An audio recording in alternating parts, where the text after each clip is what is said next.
మినప ఆమ్లెట్. సరే అయితే స్టార్ట్ చేసేద్దాం. తీసుకొస్తాను. ఓకే, సో మన ingredient lots of colourful ingredients. బేసిక్గా నాకు వెజిటబుల్స్ చాలా నచ్చాయి, కలర్ఫుల్ గా ఉన్నాయి, లాట్ ఆఫ్ వైటమిన్స్. అండ్ మేజర్గా తురుములాగా వేసేసుకుంటే ఇంకా అసలు హ్యాపీగా తినచ్చు. అండ్ ఈవెన్ క్యాబేజ్ కూడా చాలా చిన్నగానే మనం తరుక్కున్నాం. అండ్ ఇలా చేసుకుంటే క్యాబేజ్ చాలా మంది యాక్చువల్లీ సాలెడ్ లాగా తినరు.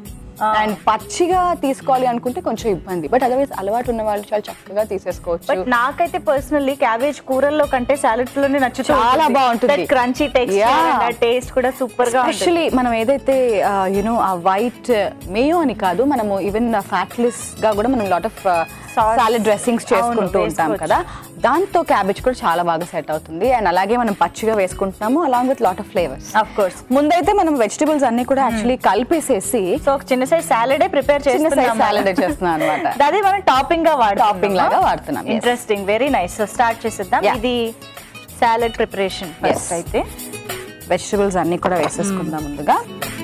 సో ఫస్ట్ క్యాబేజ్ వేసేస్తున్నాను. పచ్చిమిరపకాయలు కూడా వేసుకోవచ్చా ఇందులో? యా, సాలెడ్ లాగానే కూడా వేసుకోవచ్చు. Okay, cabbage and carrot. ఇది మామూలుగా ప్లెయిన్ సాలెడ్ లాగా కూడా సపరేట్ గా తీసుకోవచ్చు. ఇంకా సో అందుకనే ఎక్కువగానే కలుపుతున్నాను అనమాట. సో టొమాటో ముక్కలు. ఎప్పుడైనా సాలెడ్ కి మనం ఇచ్చే సింపుల్ టేస్ట్ లైనా కూడా అవే ఇంపార్టెంట్. అవును, ఇప్పుడు ఆ కాస్త నిమ్మరసం అనిపిస్తుంది నాకు. అలాంటి ఒక చిన్న టచ్ ఇస్తే చాలు, మనకు చాలా టేస్టీగా తయారైపోతాయి. సో కొంచెంగా మిరియాల పొడి, పచ్చిమిరపకాయలు సన్నగా తరిగేసుకున్నామంటే అసలు ఏం కారం తెలియదు, బాగుంటుంది. కొంచెం చాట్ మసాలా. ఉప్పు వేసావా? లైట్ గా వేస్తాను. ఎలాగో మనం ఈవెన్ ఆ dosa, I mean omelette dosa, కొత్తిమీర బ్యాటర్ లో కూడా లైట్ గానే ఉప్పు వేసుకుంటాం కాబట్టి ప్రాబ్లం ఉండదు. ఎగ్జాక్ట్లీ. కరివేపాకు తుంచి వేసేస్తాం. తుంచి వేసేసుకుందాం. ఒకవేళ మరీ పచ్చిగా తినలేము, అసలు అలవాటు లేదు అని అనుకుంటే ఈ మిశ్రమాన్ని ఒక 2 minutes అలా బేక్ చేసుకున్నా సరిపోతుంది కదా. అంతే. కొన్ని ఓన్లీ కావాలంటే క్యాబేజ్ మాత్రమే బేక్ చేసేసుకుని టొమాటోస్, క్యారెట్స్ అలా ఉంచేస్తే యాస్టిస్ గా ఇంకా బాగుంటుంది. బికాస్ మనకు అలవాటు ఎలాగో అలా తినము. అండ్ ఇక్కడ కూడా మనం లాట్ ఆఫ్ ఫ్లేవర్స్ కూడా వేస్తాం కాబట్టి కొంతమంది అస్సలు పచ్చి వెజిటబుల్స్ జోలికే వెళ్ళారు, వాళ్ళకి అసలు నచ్చదు. మేబీ అలాంటి రీజన్ చెప్పుకుని అవాయిడ్ చేసే కంటే అవును కొంతవరకు మనం ఇలా బేక్ చేసి మనం మామూలుగా కొంచెం మెత్తగా అవుతుంది కదా, కొంచెం పెద్దవాళ్ళకి చెప్తూ ఉంటాం అనమాట మేము. సో ఎందుకంటే కొంచెం నవ్వలేరు కాబట్టి. బట్ ఇప్పుడు అందరూ కూడా తినని వాళ్ళు కూడా అలా బేక్ చేసి తినాల్సి వస్తుంది. బట్ కొంచెంగా మెల్లమెల్లగా అలవాటు చేసుకుని ఉంటే మనకి కూడా బాగుంటుంది. సో నిమ్మరసం లాస్ట్ లో మనం తినేయాలనిపించింది. యాక్చువల్లీ చాలా కలర్ఫుల్ గా ఉంది. కానీ ఇలా ఒక స్పూన్ ఇస్తే హ్యాపీగా బౌల్ అంతా లాగించేయచ్చు అనమాట. అంత కలర్ఫుల్ గా, అంత బాగుంది. అరోమా కూడా ఈవెన్ చాట్ మసాలా వేసాం కదా, సూపర్ అనమాట. సింపుల్ గానే మనం చేసుకున్నా కూడా చాలా టేస్టీగా మనం కాసేపు పక్కనే పెట్టేద్దాము. ఓకే, ఇప్పుడు మనం మినపప్పు తెచ్చుకుని నానబెట్టుకోవాలి. మనం ఎలా అయితే ఓవర్ నైట్ లేదా 6 hours 8 hours మనం నానబెట్టుకుంటాం కాబట్టి కొంచెం ఎక్కువసేపు యాక్చువల్లీ నానబెట్టుకోవాలి. అప్పుడే మనకు ఆ సాఫ్ట్నెస్ బాగా తెలుస్తుంది. అదర్వైజ్ జస్ట్ ఒక 4 గంటలు తీసేసాము అంటే ఆ హార్డ్ అయిపోతూ ఉంటుంది. ఎంత ఎగ్ వేసినా కూడా మనకి మినపప్పు బాగా నానాలి. బట్ ఎలాగో ఇది మనం బ్రేక్ఫాస్ట్ రెసిపీ అనుకుంటున్నాం కాబట్టి ఆబ్వియస్ గా ఓవర్ నైట్ నానబెట్టేస్తాం కాబట్టి సరిపోతుంది. సరే, సో ఫస్ట్ ఇది గ్రైండ్ చేసుకుందాం. సరే, జాగ్రత్త.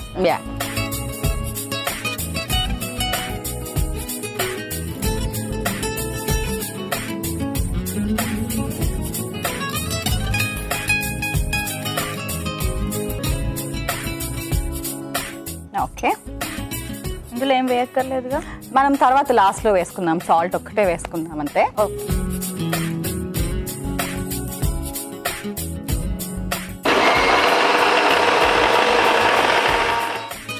ఇది కొంచెం పలచబడినా పర్వాలేదేమో కదా, ఎగ్ ఎలాగో మనకు కాబట్టి అంత ఇబ్బంది ఉండదు. హోల్డ్ చేస్తుంది, ఇంకా ప్రాబ్లం ఉండదు మనకి.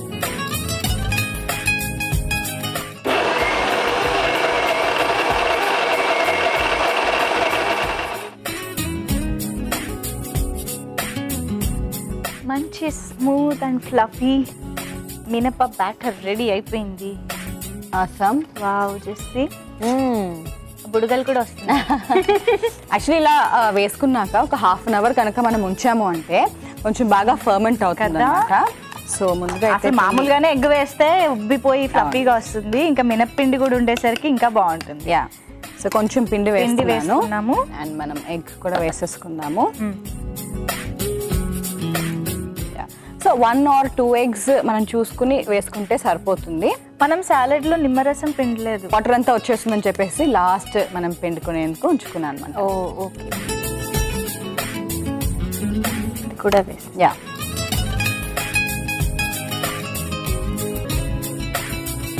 ఓకే. సో సరిపడంత ఉప్పు వేసేస్తున్నాను అండ్ చాలా తక్కువ ఉప్పు సరిపోతుందండి, జస్ట్ ఒక చిటికెడు అలా. యా, నువ్వు చేస్తావా? ఓకే, ఇలా విస్క్ చేయడం బాగా ఇష్టం. జాస్త కలర్ కూడా మారిపోయిందని, ఈవెన్ ఎగ్స్ తినని వాళ్ళు కూడా చక్కగా ఇలా చేసి పెట్టేసేయచ్చు. అండ్ అంత ఫ్లేవర్ డెఫినెట్ గా తెలుస్తుంది మనం ఆమ్లెట్ లాగా చేసుకున్నప్పుడు. కేక్ బ్యాటర్ లా అనిపిస్తుంది. కేక్ బ్యాటర్ అయితే ఒక 100 times తిప్పాలి కౌంట్ చేసుకుంటూ, సో దట్ అప్పుడే మనకి కేక్ బాగా వస్తుంది అనమాట. సో ఇప్పుడు నువ్వు ఎన్ని టైమ్స్ తిప్పుతున్నావు? ఒక 25 times అయితే ఇంకా చాలా అనుకుంటా. యాక్చువల్లీ ఆమ్లెట్ వేసేసుకోవచ్చు. నేను ఆడుకుంటూనే ఉంటాను, వదిలేసి. yes I know. ఓకే, అయితే సో దీంట్లో ఏంటి, బటర్ ఏమన్నా తెచ్చావా? ఆలివ్ ఆయిల్ వేసుకుంటున్నాము. యాక్చువల్లీ మిగతా ఆయిల్స్ తో కంపేర్ చేస్తే ఆలివ్ ఆయిల్ ఏంటంటే మనకి ఎక్కువగా పట్టదు, అంటే ఇలాంటి రెసిపీస్ చేసుకుంటున్నప్పుడు. కొంచెం బాగా గ్రీస్ చేసుకుంటే మనకి ఎలాగో సైడ్స్ కి కూడా అంటుతుంది కాబట్టి. ఓకే, ఇప్పుడు వేసుకున్న దాన్ని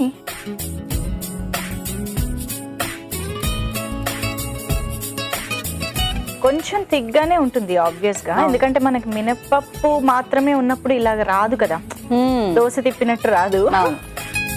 అండ్ అప్పటికి మనం కొంచెం సన్నగానే చేసుకుంటున్నాం కాబట్టి పర్వాలేదు. ఎగ్ వల్ల కొంచెం బెటర్ గానే మనకి చక్కగా కుక్ అయిపోతుంది.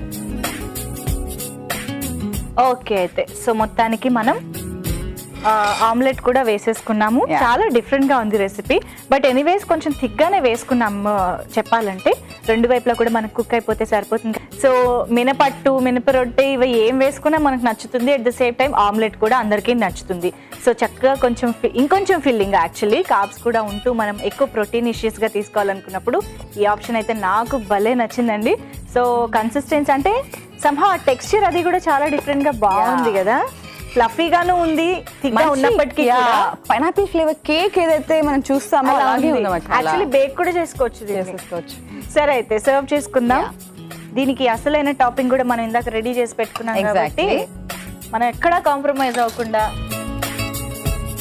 ప్లేట్ నిండా వేసుకోవచ్చు. ఆమ్లెట్ నిండా వేసుకోవచ్చు. సో కొంచెం ఫిల్లింగ్ గా కూడా ఉంటుంది అండ్ ఆల్సో మంచి టేస్ట్ కూడా ఉంటుంది. అవును, ఇట్లా వేసుకునేటప్పటికి ఎలాగూ మనం ఎంత అంటే ఒక పక్క ఎగ్, మినపప్పు, పిండి అన్ని వేసుకున్నా కూడా చట్నీయో ఏదో కావాలనుకుంటాం టేస్ట్ కోసం కదా. సో ఇందులో ఎలాగూ మనకు చాట్ మసాలా అండ్ ఇప్పుడు పిండుతున్న నిమ్మరసం ఉన్నాయి కాబట్టి ప్రాబ్లం లేదు.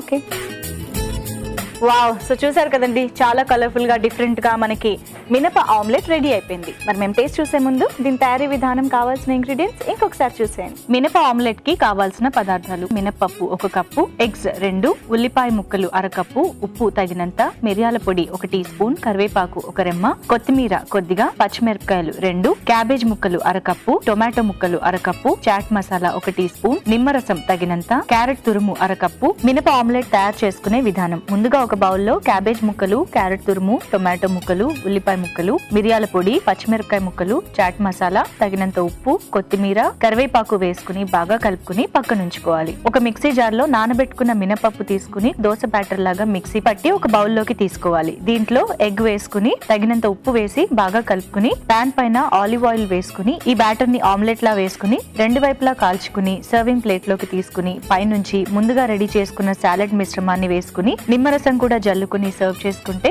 మినప ఆమ్లెట్ రెడీ.